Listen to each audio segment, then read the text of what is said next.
Indonesia tahun 1945. Kakak Ibu mau tanya, ada yang tahu nggak tentang konstitusi itu apa? Dimas tahu nggak apa itu konstitusi? Ada yang udah tahu sebelumnya? Pernah dengar?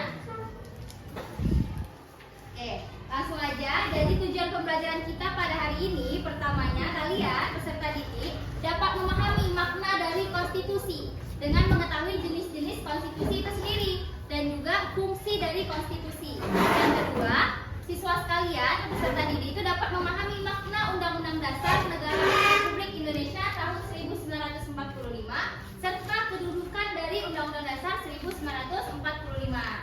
Nah, tadi kan kita bicara tentang konstitusi. Jadi belum ada yang tahu nih apa itu konstitusi? Belum? Kita akan simak ya. Kita analogikan, kita perumpamakan konstitusi itu. Nah, jadi setiap instansi ataupun organisasi, contohnya aja di sekolah. Kita kan ini di sekolah nih posisinya. Anak-anak ibu sekalian kan menjadi warga sekolah gitu kan. Nah, jadi pasti di setiap sekolah itu punya tata tertib.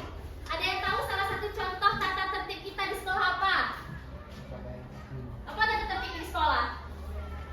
Berpakaian rapi. Apa kak? Menjaga lingkungan sekolah.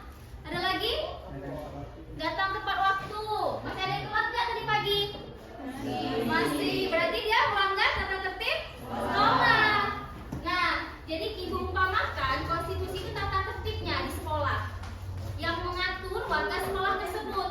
Jadi kalau dibilang setiap instansi maupun organisasi, contohnya itu sekolah, mempunyai tata tertib kayak kita kan punya tata tertib yang wajib ditaati oleh seluruh anggota di instansi tersebut. Berarti kalau tata tertib sekolah siapa yang wajib mematuhi?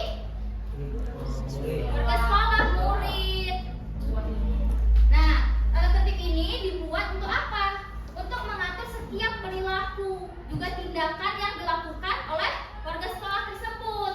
Beberapa pengertian tadi dapat kita simpulkan bahwasanya konstitusi itu merupakan hukum dasar yang dijadikan pegangan dalam kita menyelenggarakan suatu negara. Jadi apa kira-kira konstitusi di Indonesia? Ada yang tahu? Konstitusi di Indonesia apa yang mengatur kita itu apa?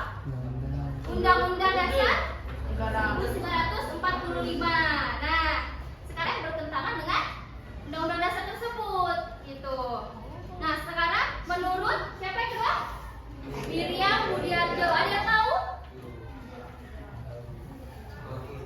Ini merupakan ibu pendiri Fakultas FISIP di UI pertama kali. Nah, jadi menurut Miriam Budiarjo ini apa? Menurut beliau, konstitusi ini adalah piagam yang menyatakan tentang cita-cita suatu bangsa dan dasar organisasi suatu bangsa. Jadi yang mengatakan bahwa konstitusi ini piagam. Nah, sekarang kita lihat bentuknya ya.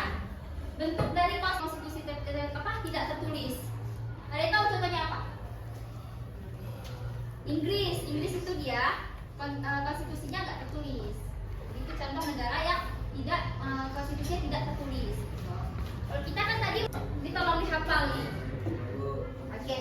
Nah, jadi sekarang Ibu mau bagiin kalian LKPD, tapi kita kerjanya secara kelompok. Ya. Kita bagi jadi 6 kelompok. Coba dari Manda hitung 1 sampai 6, kurang 1 lagi. 1, 2, 3, 4,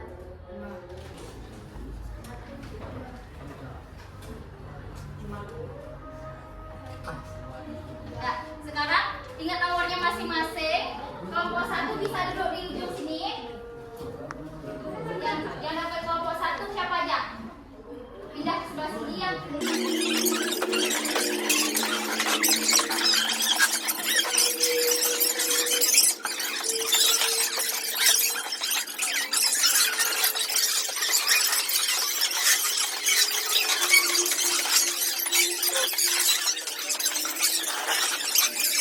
Tiga soal di bawahnya, jadi kita udah jelaskan mengenai konstitusi.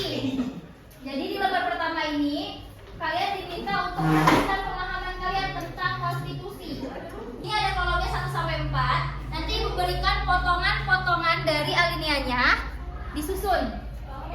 Apa yang alinea 1, 2, 3, 4.